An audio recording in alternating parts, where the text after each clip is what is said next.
Hello and welcome to the Powerfish Podcast. I'm Fish. And I am Ben. And today we're going to talk about us and other random things because we don't have really much of a topic or a direction to go like we have in previous episodes. And I'll tell you why. I'm busy.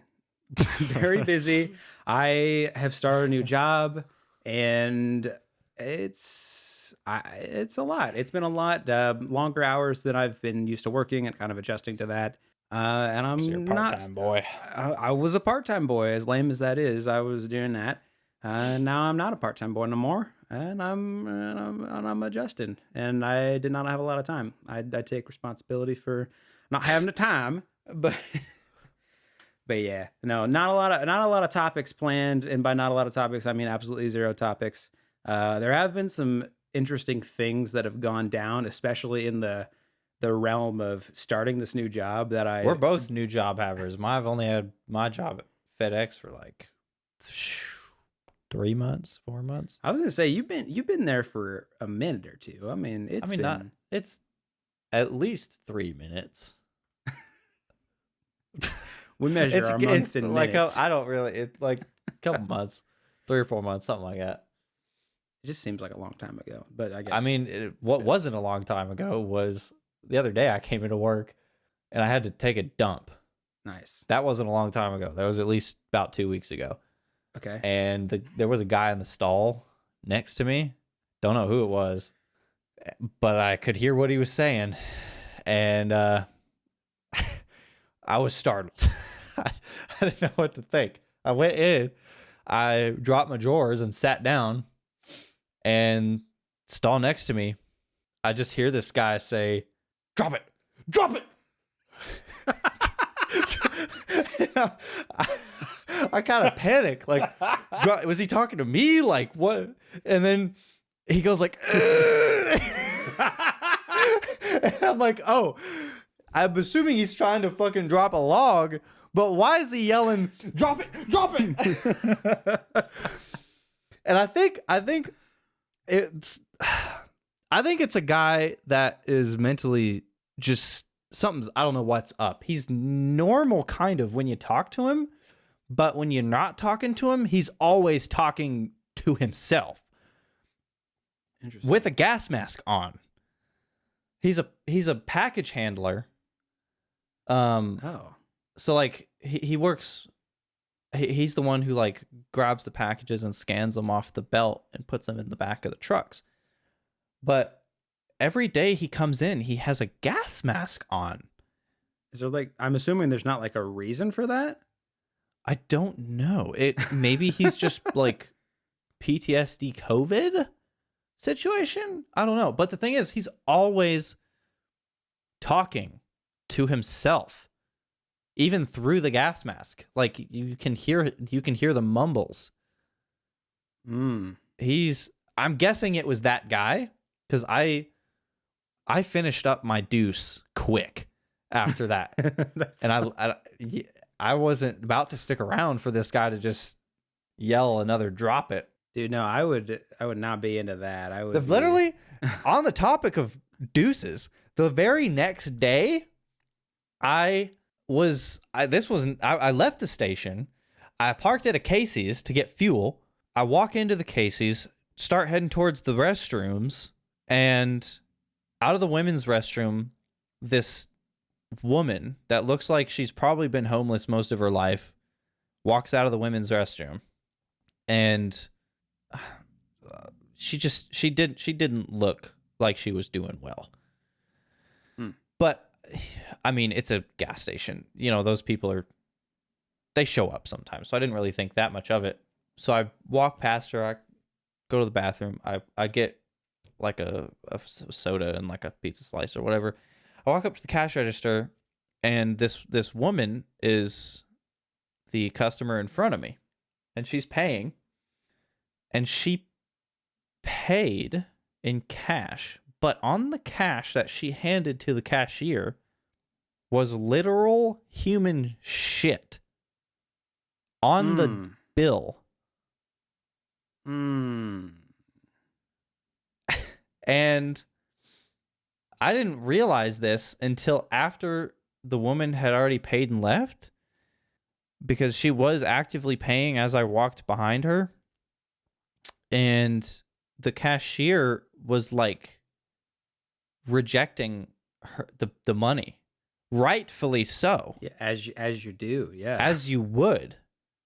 You're not going to handle money that has literal human feces on it. And I talked to, as she left and I walked forward to buy my stuff, I talked to the cashier. I was like, what was that? And she told me, she's like, her bills had shit on them. Yeah. And I'm like, no way. No way. Are you like for real? Like, on God? On God? And she's like, yeah. I didn't. She said, no cap. No cap, on God, for real, for real. She didn't say that because she's like 60, but I bonded with the cashier over this, and I still know her to this day, but don't know her name because I never asked. But yeah, so that's not even the end of it. So we kind of like joke around about that. She's only half joking, half traumatized. Yeah. I walk out the front door and I walk over just off the curb. I walk over a pile of dropped shit in the outside in the parking lot. Of what origin? Woman ass origin. Human woman ass origin? Yeah. Goodness. Okay. So apparently she wasn't six. So this is all the same woman that I crossed by when walking to the restrooms. Apparently, I don't know what happened. I really don't. I would say that I kind of wish I was a fly on the wall, but I really don't wish that. Yeah, I wouldn't either. I don't know if she like had a malfunction in the bathroom and it didn't all come out and it finished coming out in her ass where her dollar bills were somehow. And then further as she walked out of the building, I don't know. I don't know what happened, but it was nasty through and through. That's crazy. In 3 months of working at this place, I've had 2 shit stories already. One of them is significantly worse than the other. I'll let you know. Yeah. That second one's a doozy. And then, that's fucking crazy, dude. She didn't happen to yell, drop it in the bathroom when I crossed by her, from what I heard. I mean, that's also crazy, but for other reasons. I mean, listen, I've worked in like retail and that sort of thing and dealt with customers for years and years and years and years. Never once have I experienced something like that. I mean, I've seen, as any retail employee knows, you see your fair share of blown up restrooms as an example. Oh yeah. But like, I mean, well, hold on now. Holding on. At Dick's, when we were working at Dick's, were you there when Colin found a fat log in the fitting room? Yeah, I was there for that. I remember that. Yeah. We were both still working there at the time. I was not on site at the time of the incident, thank God. I was in fitting room. Yeah, you were front and center for that. I was front center log, so to speak. I recall this. What was your walk me through your thinking as that happened? My thinking recollection shan't take a lot of time. My thought process was, that's a fat log. I would like to leave this area, and I did. Were you surprised when you saw it? Well, so what? I mean, yeah. Well, I mean, the first thing was we could smell it. It was like disgusting. It was like Who found it? Oh, I don't remember. This was years ago. I think it was one of the apparel girls that worked in the middle of the store. I don't remember who specifically, but it was one of them, and they were just like, it smells really bad over here. That was or something. crazy. And yeah, and then they were just like, it smells like shit over here. And then we just go and we looked, and then sure enough there's shit. And I didn't like go there and then find it and then see it or whatever, or go with them and find it. They said, oh, it's shit. And then I'm like, I gotta see this. Like this is like not that I want to see another person's shit, but at the same time, like what are we talking about here? So I went and go look, and I was like, yep, it's just as disgusting as I thought it was gonna be. Checks out. And then fucking left. No, it was disgusting. It was disgusting. Colin cleaned that up, didn't he? Man, I would not. I don't know what the rules are there. I don't know, like, who is even allowed. Surely, Colin or Chris would not have had one of the starting wage employees clean that up. No. Surely not. It was either Colin or Chris. No, I'm pretty sure. I'm almost positive there are like rules for that.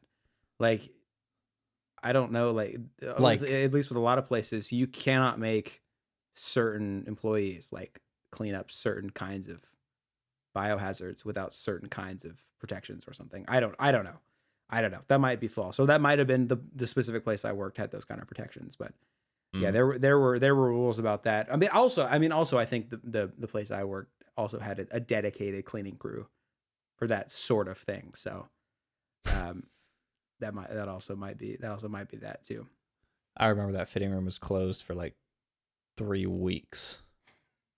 Because I'm pretty sure we didn't use it until it got like deep cleaned by somebody. Well, yeah, because I don't think there was good enough materials on hand to properly clean it, or like truly properly clean it. Truly disinfect. Yeah, like it probably smelled okay, and there probably wasn't like a stain or a deep enough stain or whatever. But like as far as like, you know, public space room where people are going to be taking their clothes off, it's not going to be clean enough. Right. No. Yeah, dude, working in retail, you get some stories. You get some shit from that. Literally. I've been blessed enough to, it's been a couple of years since I've had like a really bad story, you know, like that. You know, I mean, I've had my share of bad customers, like just shitty customers, shitty people, but like not like, you know, shitty people, so to speak. Yeah. Right. I mean, on the topic of bad customers, I'll tell you the story. You tell me how you feel about it. Is it a bad customer, or is it just, you know, I don't know, just an alpha male? Okay. So I was in the McDonald's drive-thru, ordering whatever. And I was at the pickup window. I had already paid and everything, and I was at the pickup window. Yeah. The person who had already previously went to the pickup window before me, and their food wasn't ready yet, and they went to one of those, you know, like pull over to the side and we'll bring it out to you stalls. Mm-hmm. You know what I'm talking about? Yeah. So they were already over there, and I was waiting for my food to come out for the pickup window. This person who was waiting for their food, who was sitting in the curbside stall waiting, puts it into reverse and reverses out of their stall and reverses all the way back across the parking lot back to the pay window. What? And hold on. All the way back to the pay window and yells across the car that was talking to the pay person paying, and talks to the person at the pay window and says, "Hey, make sure they remember my ketchup." And then puts it back in drive and goes back to the curbside stall. What? Yeah, dude. It was crazy. It was crazy. There's nothing alpha male about that. That's just a terrible customer. That's how I felt about it. But I wanted to leave your interpretation open. But that's how I felt about it. I was astonished. I was just like, holy shit. Wow. I couldn't imagine. Like, I can imagine, like, you know, I don't know, like if my order was incorrect in some way, I might go back up to the counter and be like, especially if it's like if I paid extra for something and it wasn't right, like I might go back up to the counter and be like, hey, something wasn't right. If you don't mind fixing this, that'd be fantastic. Because they always do. Because like I might do that, and I'm gonna be like more pleasant than necessary, even with that, because you just do, in my opinion. Yeah, But because like you get this better guy, service. exactly. You don't get fucking spit in your food either. Like but this guy just like I couldn't believe it. Throws the shit in reverse and just fucking yells across cards for ketchup. I couldn't That's imagine. Insane. I couldn't fathom it. And I was just like, holy shit. Ketchup. I wouldn't know what to do in that situation if I was working there, other than get the man his ketchup. First of all, how would they know which guy is screaming? Yeah, it's just like some guys just like, give him a shit. Unless they remembered him, which, I mean, with that kind of personality, maybe they did. But yeah, I mean, maybe they did. That's... No, it was wild. I feel bad for food service employees, dude. I've been lucky enough to never have worked in food service. And I worked in food service for exactly 1 month. Panera? I worked at Panera for 1 month, and it was... and let me preface it with this. I've worked a lot of jobs. I've had so many jobs, and that was one of my least favorite jobs. And like, I don't even have a problem with the company. Like Panera as a company, I have no problem with them. It's just like food service. And that's not even the worst of it. That's the other thing is like, I've complained about working at Panera for that 1 month I was there. And people are like, you didn't even work at McDonald's or something. And I'm like, I know. That's not even the worst of food service. Yeah. It's like, it's not even the worst. It gets so much worse than that. That's just like, Panera is like almost a restaurant. Yeah, they have a drive-through, but like, it's basically like counter service. And then there's like a dine-in option, but like a lot of it's like quick service. You make a salad, you make a sandwich, you throw it out there, but it's not like, fryers, and you got grills, you got people, you're expected to get out a sandwich in like a fucking 15 seconds or some shit. Yeah. Like, no, I mean, yeah, they had time benchmarks, if I recall. I mean, this was, hold on, I got timed benchmarks. I mean, yeah, like you had like, I'm trying to remember, like, I mean, this is pretty much universal across fast food in general, or I'm sure food in general.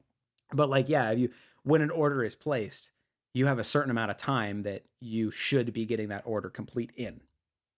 And if that order is, but like, it's not just like a, hey, this should take this amount of time. It's like I always thought that it's like, just do it as fast as you can. I didn't know there was an actual like timer basically set. Yeah, there is. So like, it like generally, I don't know the exact colors, but like the order will come in, let's say green. And then after it's been too long, the order will go like red.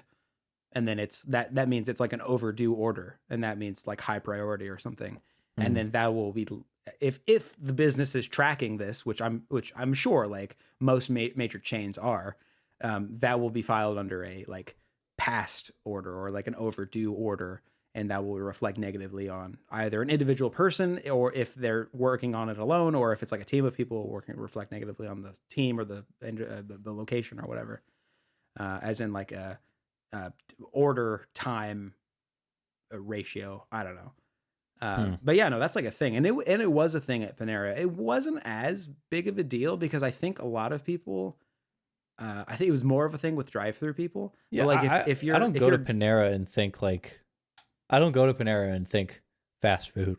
Yeah, no, it's because it's not like that. I mean, you go there and it's like, especially with dine-in, it was more like, there's also plating, and you like with that, it's dishware and it's plating and it's making sure everything looks nice. You put it up on the counter, you let people know.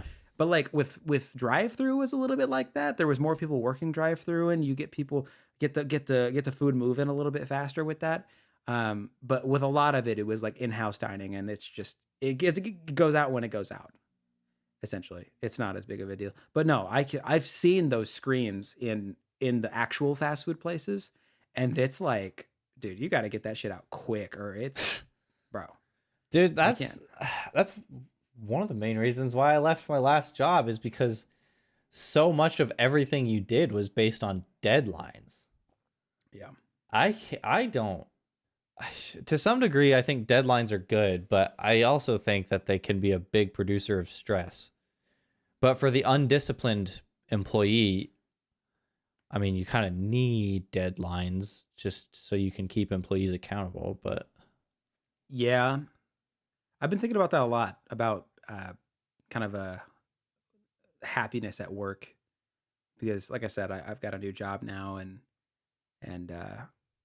and so far, I mean, it's interesting. It's a new field. Without going into too many specifics, it is in the furniture sales industry. I know, so interesting, but it's uh, it's a new kind of field for me. Like not field, but like product type.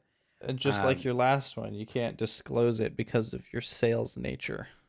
yeah, I mean, I'm sure I could, but there are rules attached to it. I don't know the exact rules, but best just not. I like having the freedom to say whatever the hell I want. I don't want to get into a situation where it reflects poorly on my work or something. I don't know. It's a weird situation. Any hoozle. Um, but like even the job I have now, granted I'm very new at it, and being new at anything is stressful. But like, Mm-hmm. with this first week has been so stressful. Like it's just been wall to wall, just like knowledge and information just absolutely flying at me. And it's not even mainly like learning about product. It's about learning new systems. It's about especially learning about policies and about New corporate, policies suck. dude. And it's like corporate training. And it's like, because I I would I say corporate watch. training. Most corporate companies have the most just either bad or long or monotonous or whatever it is. Corporate training, I've never seen good versions of. Yeah. This one, I mean, I did take away some stuff from it. It was kind of interesting at times, but for most of it, I just kind of set it on. I didn't skip through any of it, but I kind of set it on a little bit faster and just kind of like try to get through it as fast as possible while retaining as much as I could. But most of it was just like, how to sell well, or how to sell. What does it look? What does it mean to not sell well, or how you should feel about being a human being. And that's one thing about.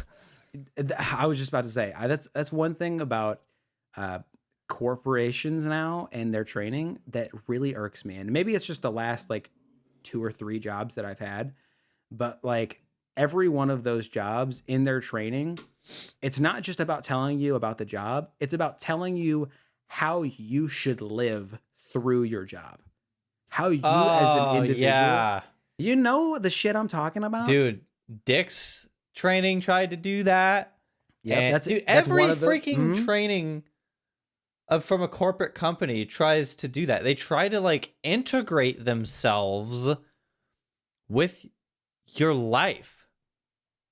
They Yeah, try to get you to integrate the job into your like day to day. And it's just like, no, no, exactly. it's a separate thing. I am going to work for your company when I am being paid to at the shift times that I'm scheduled to do so. Yeah, Like, I'm this is. not going to think, Mhm. contemplate anything about this job outside of those hours.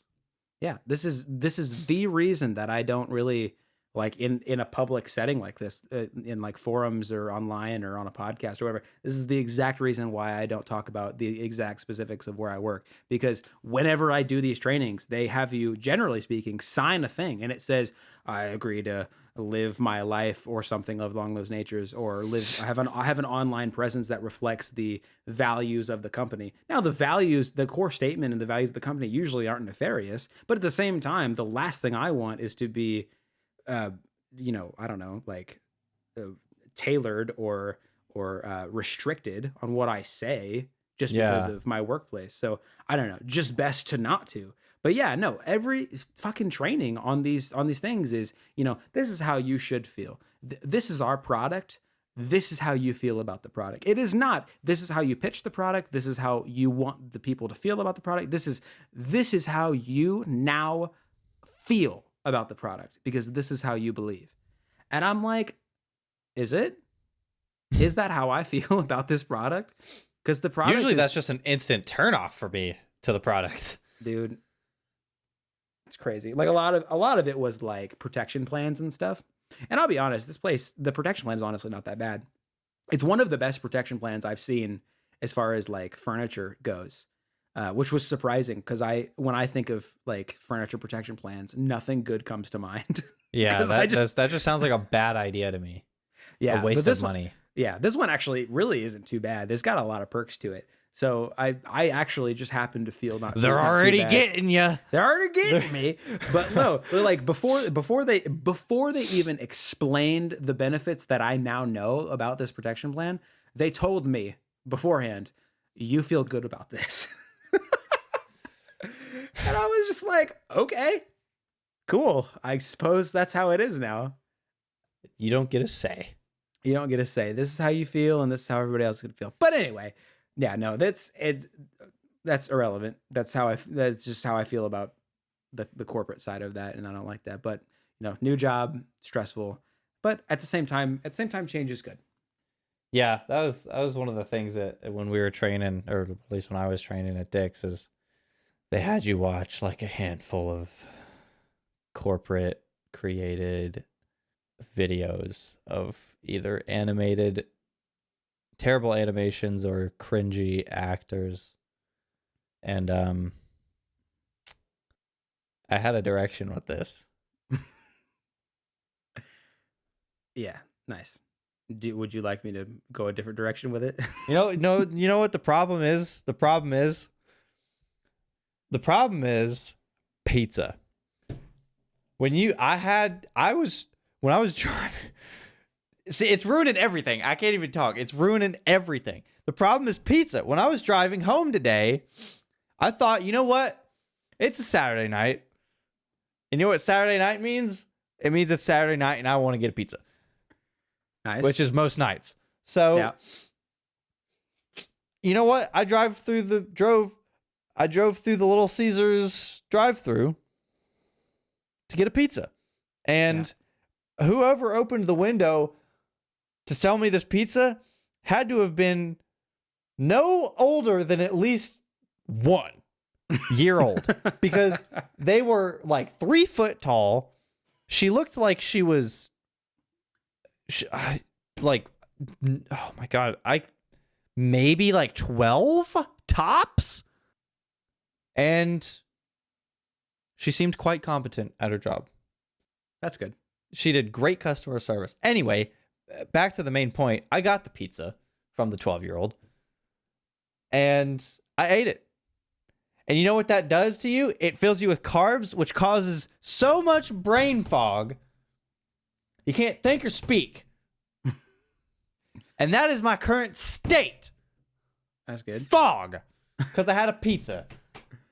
I had so much carbs, and I lost my train of thought as to why I brought up the Dick's training. Training on dicks. I figured we were just going to cut that out. But you just like decided to go on a separate tangent with that. You're right. Because that's the problem. The problem is present, and I needed to let it be known. Let it be known the za happened. Well, I think I was going to say something about animated bullshit training corporate. Yeah. Bad. Corporate places, public companies suck. Let's just get to the root of the issue. Just mega corporations. The government. No, public companies, working for public companies sucks because every single quarterly earnings period, the push for sales are that to be higher than last quarterly earnings or last year or whatever is so the push on everyone is so aggressive. Like you can feel it from the top down that the company is obviously focused on nothing related to your well-being and just profit. Yeah. And Dick's felt that way because it was a public company and Dick's. Yes. Dude, Dick's. my last job was that way to a T. I mean, it was literally this happened all the time. As a company, sales reps would struggle to hit quota. And then people who set quota, I don't know who that is, but people who set quota would look at that and go, people are struggling to hit quota. What do we do in this situation? We raise the quota. And then they would raise the quota. And then we would struggle to hit it. And they would go, see, that didn't work. We should raise the quota again. And then it would just continue. And then you get to a point where nobody has any hope of hitting anything. And your top sales reps who have been hitting goal for years and years and years are now struggling to crack that, that 100% goal margin. It's because it's same thing, dude. Public companies, they keep pushing for short-term profits and don't make it easy or the decisions that would be viable for long-term gains, because that's not what their shareholders want to see. They want to see fucking quarterly profits year over year. And I don't necessarily say I could blame the companies I can, but like shareholders can sue the company if the company is not taking all the actions necessary to increase their profits as much as they can, because that is their duty to the shareholders. I mean, just, you know what? If you happen to be an owner of a very large company, large enough to go public, don't. Just don't, and then hire me. Yeah. And then I want to work for you and not be a public company. Yeah. And then be cool. Be the cool guys. So you can make the decisions that you want without the stress of shareholders veering. I don't think that was the right word I meant to say. Veering, no. Stress holders peering down your shoulder at your earnings reports. Got there. The pizza has tried to hold you back, but you got there in the end. That's what came to mind when I said veering too. I was like, that's not the right word. You know, fucking why? Goddamn pizza. Well, I think that kind of trickle down effect of stress that you were talking about. Maybe this is just my opinion because it's my direct experience, but I can't think of a more like greater felt a role of that trickle down effect than sales. Yeah. Like it's such a direct correlation because it's like, I mean, yeah, like I can't think of a job off the top of my head, but it's like, you work in a call center, call faster. Okay. Yeah. You can tell your people to do that and they could do that, but it's like, even then call centers are becoming AI-ified now anymore. That's true. But it's like in sales, it's like close more sales. Okay. Because that is literally the company's profit. It's like, okay, how do you close more sales? Well, you convince more people to buy. Well, what if people don't want to buy? That can't be an option. Yeah. That ceases to be an option at some point.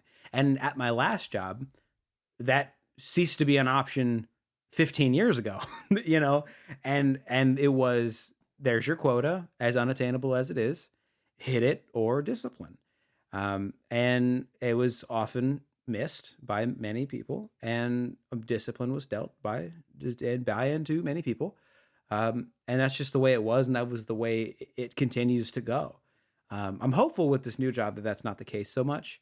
It seems to be, and this is also a public facing company, a public company, but it seems to be they really just care about total sold volume. And that's like it, which is the biggest metric. But it's not, they don't try to like nickel and dime you on all these other metrics to try to push discipline and all that. Like some businesses do. It's more just, increase profit where you can. But they seem to have taken what I would say is a refreshing approach to sales, which is like, if somebody wants something, it doesn't matter if it's high ticket or low ticket. You might try to suggest a higher ticket thing that as opposed to a low ticket thing. But if they want the lower cost option, give it to them. And Fine. I say this all the time. I feel like a lot of sales managers have lost or don't realize that just straight up being honest or good customer service is a sales tactic. Yeah. Like customers, when they feel comfortable, which means not pushing higher prices or higher priced items down their throat, when they feel comfortable, they are much, much more likely to spend money. Yeah. And making them comfortable is being honest with them and actually making them feel like you are genuinely trying to give them a product that fits them the most. That is going to incentivize them to spend more money. It just is.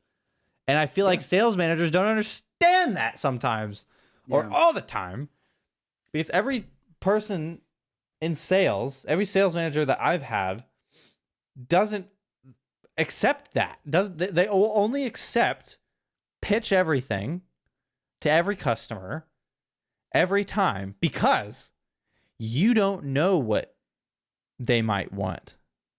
So you might as well pitch it anyway, which I think is a complete bullshit argument because we are human beings that can get hints.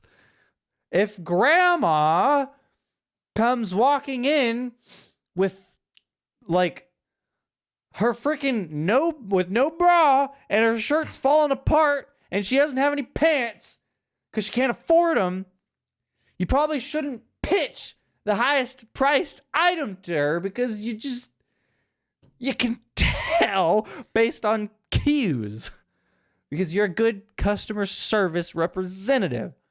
Yeah. In that situation, They don't get that. Yeah, in that situation, I would, if me personally, and this is probably not the recommended strategy per sales management, what I would do is I would let them know that there are higher priced options and higher quality options, but I would maybe, even if it's instinctually, probably take them to a more affordable option. And honestly, with those people, generally speaking, they're going to tell you up front that they're looking for a reasonably priced option. If they're like really struggling, they're going to be up front. Hey, I need something pretty cheap. And the best thing to do if you really need to pitch everything is lay everything out in front of them and tell them the different prices and the differences between the prices of whatever their interest is. Yeah. Just lay everything out in front of them and be honest with them. Yeah. Instead of saying, and that's a sales tactic. That is making them comfortable is a sales tactic. Instead of saying this is the highest price, highest quality item, this is the only item that you should be looking at. Instead of doing that, saying here is all the options that apply to your situation, and maybe some more that maybe don't, but go ahead and try them. You pick, and we'll figure out your needs from there. I mean, that's especially, like I said, I'm doing furniture now. That's especially true in mattresses. I don't know if you know how much technology goes into a mattress. It's a lot. You can get a cheap mattress if you want to, but you can also get a really, really expensive, really, really nice mattress. And those will cost you $4,000 or $5,000. It was like shoes. Like freaking when we were at Dick's selling shoes. There were $60 shoes, $69.99, $70 shoes, which were literal trash. Like they're hard. They feel bottomed out of the box. They're just bad. They're just bad.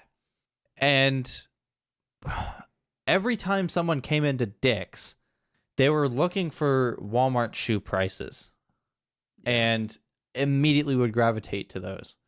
But because we were good salesmen and customer service representatives, we would lay out the other options. We would show them the 110 to $130 options and tell them the differences as to why they're priced that way and how those differences are going to make an impact on their feet.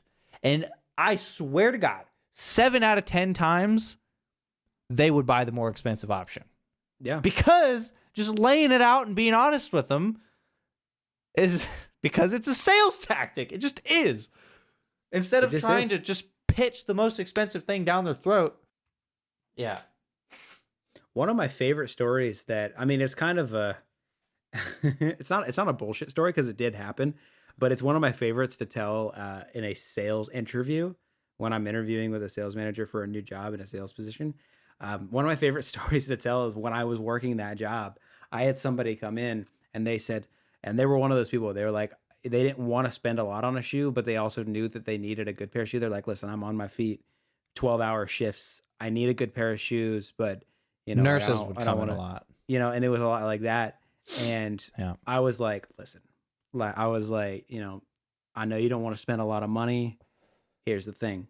You get what you pay for, and you get what you pay for. And if you want to get something that's going to last, it's going to be good on your feet, that you're going to want to walk around all day and night in, whatever your shift is, you know, you're going to get something that's going to be, let's be honest, in around the $120 range. And that's going to be, and I think I showed her, if I'm recalling, I think I showed her a Brooks and an Asics. The higher end options of two of those. And I said, listen, I really like either of these shoes. Either of these shoes. You know, if you get either one of these shoes, given the way you walk and everything, I think this will do really good for you. And she goes, I really like both of these shoes and they're both very comfortable. I'll take both. Swear to God.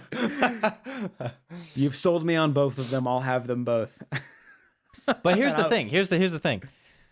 At one reason why we were so good at sales in that position was because the products that we were selling were good.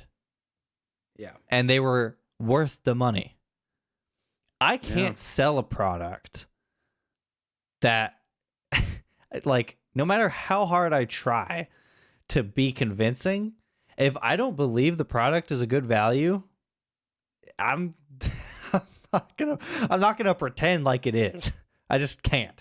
Yeah. And you know what? Telling that to the customer builds trust. And they're gonna be more comfortable with spending money if you do that.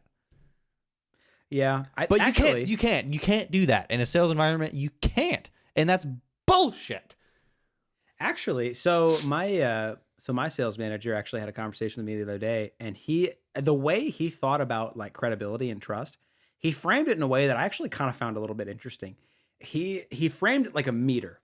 That he framed trust or credibility. I think he used the term credibility in a meter, and he used it as something you can spend.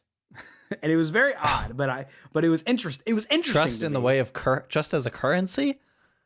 Yeah. So like it was interesting. So it was like you through your honesty and through your like authenticity, that word, in your demonstrations and in your product knowledge and in your like having them try out different things and explaining to them the specs and things like that, you build that credibility, and that fills the meter of your credibility.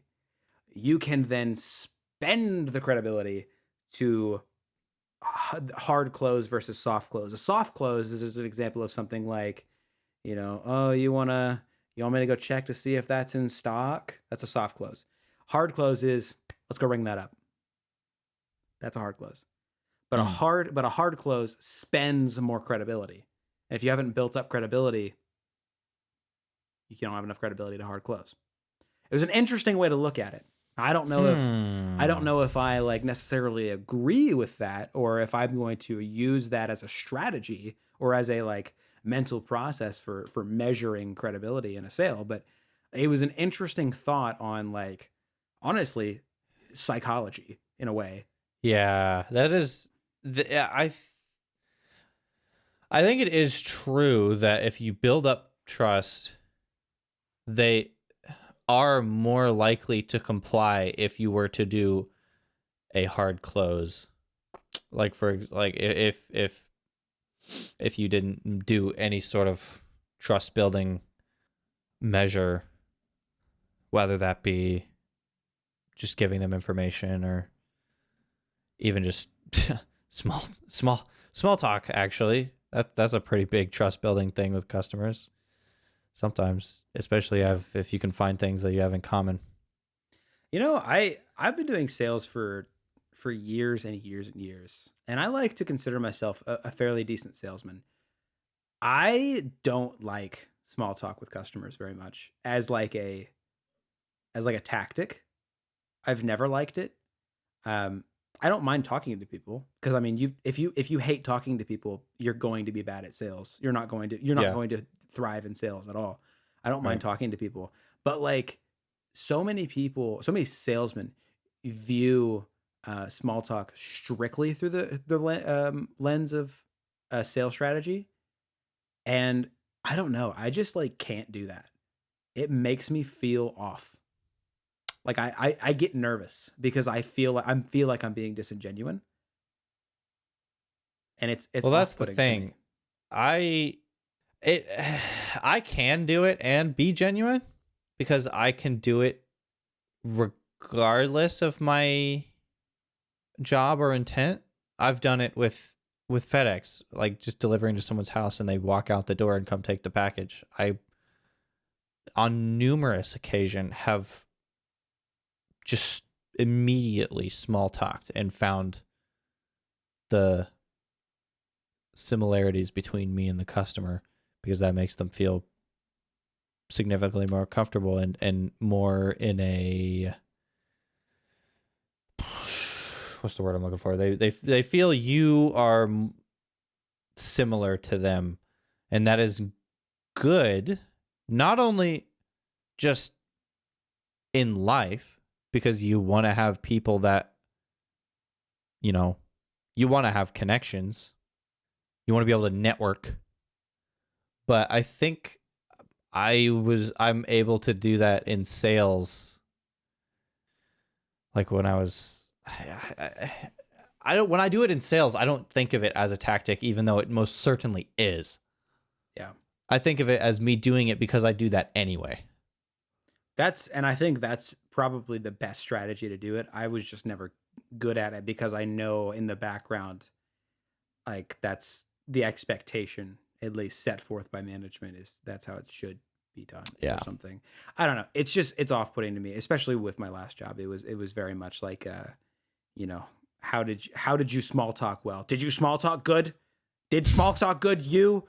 And it's like, small talk okay. Like, no, small talk better next time. You small talk good next time. You better. It's like, how do how do I small talk better? We just talked about stuff. Like that's what small talk is. You just talk about stuff. How do you? Well, it's like, no, the small talk wasn't Well, directed towards product enough. okay. That's not small Now talk. Like, that's yeah, that I hate. If I'm trying to small talk with somebody and then I try to direct the small talk in the direction of the products, I hate that.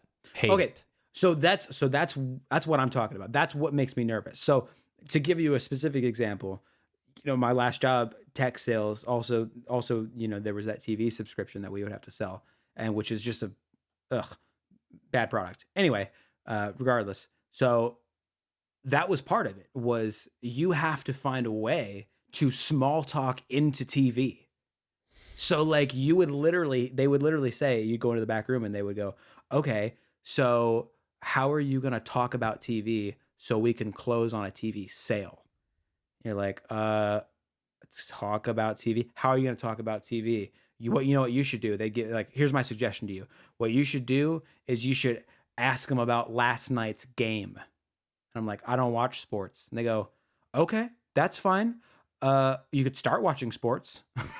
And I'm like, no, No. I'm not gonna do that unless you're paying me while I'm watching sports. Okay, okay. All right. Well, what's your favorite show? I don't know. Here's a small list of shows that I like. Okay. Ask them about their favorite shows. It's like, I mean, I can do that. And you're like, okay, and then use that, and then close on the TV. It's like, okay, so Simple as that. I'm literally just asking them about their favorite TV shows so that I can make a sale on the TV, regardless of whether or not their favorite show is on the TV package. Because a lot of TV shows are on their respective, like channels subscription services. Like as an example, Yeah. Disney Plus has Disney shows. As an example, Paramount Plus, Paramount, and that shit. So it's like, you know, a lot of people say, "What was your favorite movie?" My favorite movie is Frozen or whatever. If you're talking to a fucking 8-year-old, okay, where's that You're movie? trying to at? close the TV sale on the 8-year-old. That's what I'm saying. So where's Frozen at? It's on Disney Plus. And then you ask them, "Oh, you like Frozen? Well, have for TV." I go, "Well, my favorite movie is Frozen. I have Disney Plus." And they go, "How much do you pay for that?" "I pay $15 a month." "How, you want to pay 85? And then they say no. And then management goes, "Bad small talk. Bad. Don't do that." And it's like, yeah, it was bad small talk. You didn't give me much to work with. This is not, I don't know. Maybe I'm just a bad salesman. Maybe a salesman who listens to this podcast can tell me what I'm doing wrong. But in my opinion, I don't know. I just don't feel comfortable trying to, I don't know, make the customer fit what I need them to be. I do not like, basically just what I said earlier. I don't like driving the small talk in the direction of a product that I'm trying to sell, because the customer knows when you're doing that.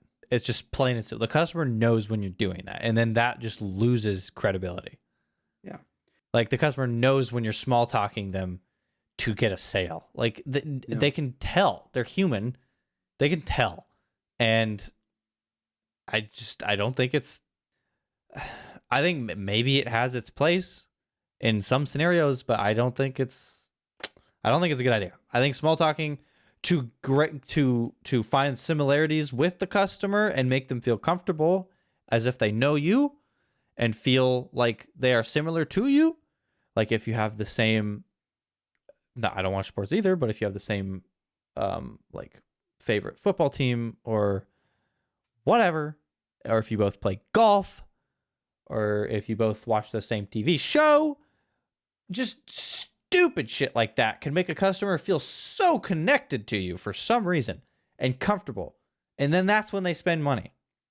Exactly. Not when you try to small talk them in the direction of a sale, because they know when you're doing that. That does not make them feel comfortable. No, it makes you feel schmoozed. Yeah. Which nobody wants to feel schmoozed. No, I hate that.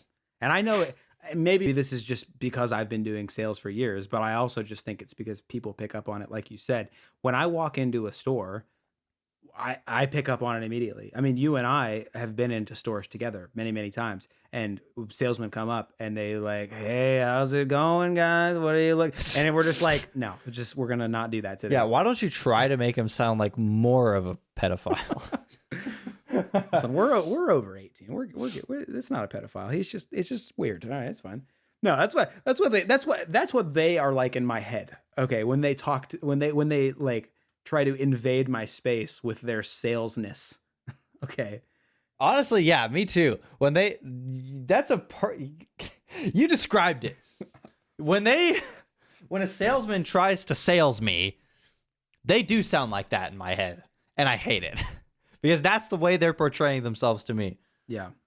And that's so I think this was before we hit record, so this was prior to us opening the podcast, so I'll kind of give a brief refresher. So part of this furniture gig that I've got now is they're really big on giving the customer time if they want to shop alone, which is fantastic. I love that. You know, you talk to them, you say, "Hey, you want some time to look around, or you want some help?" And they go, "Hey, I want to look around for a little bit." And you go, "Okay, I'll check in with you later, or just I'm gonna give you some space. Holler if you need anything, and you walk away. I think that's awesome, with the intention that you're gonna reapproach. Which, whatever, it's a sales job. Reapproaching is a part of it. I totally get it. There's a lot of training on how to reapproach because it can be done very wrong. and I've seen this not only in my coworkers. I've seen it poorly a couple times. They give you examples of how it's done poorly in the trainings. I'm sure I'm going to fuck it up several times when I'm out there, but like trying to reapproach naturally without coming across as like reapproaching for the sale, I can only imagine is tough. That'd be tough. So like what I imagine and what I've kind of seen and ends up happening is like you go up to him, you greet him, and it's like, I'm gonna look around. Okay, whatever. Look around, whatever. You watch them from a distance and they're circling a sofa, let's say. And you're like, okay, they're clearly interested, but they haven't signaled me over. I want to reapproach and casually start they have different words, but like I don't know. There's different words in the sales process, but the next step of like trying to close that sale. But like, how do you do that? How do you reapproach? One of the tactics was you reapproach and you go, hey, I forgot to mention to you when I greeted you the first time, but we've got this other sale going on. Just to let you know, we've got this clearance, 60% off, this whatever, and then and you give them the opportunity to let you know. But if you don't do it that way, it's just like, hey, I saw you were looking at a couch over here. You wanna take it home with you? That's not a good approach. No, it's bad. That's an example. If you start with, hey, I noticed you were doing this thing, immediately the customer is now thinking, so you've been watching me. Which is exactly what we're told to do in the trainings. Is to watch them. Oh, really? Yeah. Yeah. No, it is not. Greet them. They say, I want to look around, and you just go about your business. No. It is, I want to look around, and you go, okay. And then you watch from like across the store or something, and you just watch them. Swear to God.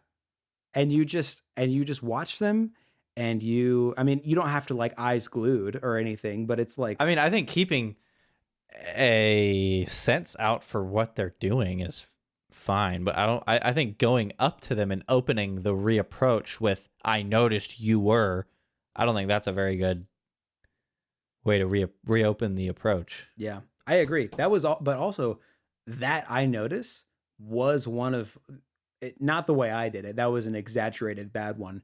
But the I noticed you were ... was one of the recommended reapproaches as well. I don't remember the way they worded it, but I agree. I agree. I don't like that one. That's off-putting to me. I don't like it. That's not going to make the customer feel very comfortable. Unless you were like super you would have to like be an actor. There might be ways to do it. You would have to like be strolling by, like carrying a box or something, and then just be like walk by and be like, oh, I see you're looking at this sofa. Oh, hey, we just got something like you'd that. have to be super casual. But I'm just not. You know what? I'm gonna be honest. I'm not interested in doing that. That's not me. I'm not gonna like act. I don't know. Oh, on the subject of acting. You'll get a kick out of this. So I was informed this morning. We had a meeting. In this meeting, I was informed that we were going to be doing. I don't remember exactly the way they worded it, but we were going to essentially be spying on the competition. So these were going to be solo excursions. So here soon, I will be solo going to competitors and shopping. Now that's exciting. It's something for sure. I would love to do that. It's not, I'm interested. Like like I said, it's not like it's illegal or something, you're just going in there. I did say, He said that. He was like, yeah, you're going to individually go out to stores and shop around to take notes and stuff, but try not to make it obvious that you're taking notes. Like maybe make mental notes and then and then actually write it down later. And then I was like, are these going to be paid excursions? And he goes, they can be. I was like, they'd better. They can That's be? what he said. I was flabbergasted. Excuse me? Yeah, that's what he said. He said they can be. And I was like, they are. Better be. I was like, they are. There is no can be. They are. They can be. And I said, I will not go anywhere or do anything for any company for whatever reason off the clock at all. Thank you. That is the end of my TED Talk. Absolutely no way. But no, that aside, that was an interesting comment that he made, but you're not gonna catch me on my day off the clock going to a furniture store when I have no intent to buy unless my employer is going to allow me to purchase a piece of furniture and then take it home. And then they pay the bill. Then that's fine. I mean, if you're getting free furniture out of it, then frick. I don't. Then I'll take it all day long. But somebody asked that, and they said no to that. So yeah, of course not. You kidding me? I mean, somebody had to ask. I mean, that's not. I mean, I wanted to know anyway. But no, I was interested in that. I was like, that's. It seems a little shady, like when he first brought it up. But then I was like, I guess it's not. It's not like it's illegal. It's not. He did say, he was like, we're not gonna do it during like peak traffic times or anything. We're not gonna like do it while, we're not gonna like intentionally take away a salesperson's time when they could be getting another sale that's better. Like we're not gonna do that. Because we wouldn't want that done to us. Because if you're going into a sales position or to a place where the salesmen do make commission with the express intent of not buying anything, you objectively are wasting their time. Yeah. I mean, and their potential commission check. Exactly. Which is not, no. I mean, you and I had that thought too at one point whenever, I don't know if you were still there, but when we were back working at the cell phone store, we had thrown around the idea of going to one of the competitors and just kind of fricking around in there. Checking it out. Yeah. I still haven't done that because that Me neither. I've still been thinking about it. But honestly, some of them have pretty decent packages, not going to lie. But regardless, I think that could be really cool, and there's a lot of them in town, so I think I'm definitely going to be doing that. But on the clock for sure. Yeah, well, we better bring this one home. Let us know what you think of salesmen and their approach. Am I correct in my thinking of doing pretty much whatever possible to make the customer feel comfortable? Is that what you would want if you walked into a whether it be furniture, phone store, freaking car lot, whatever it be? How would you want to be approached?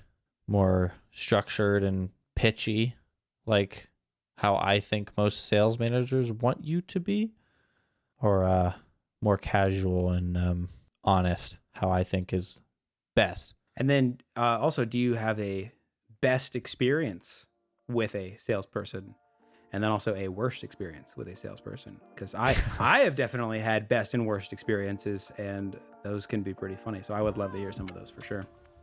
Yeah, those are going to be some funny stories. But anyway, we will see you all next week. See ya. Later.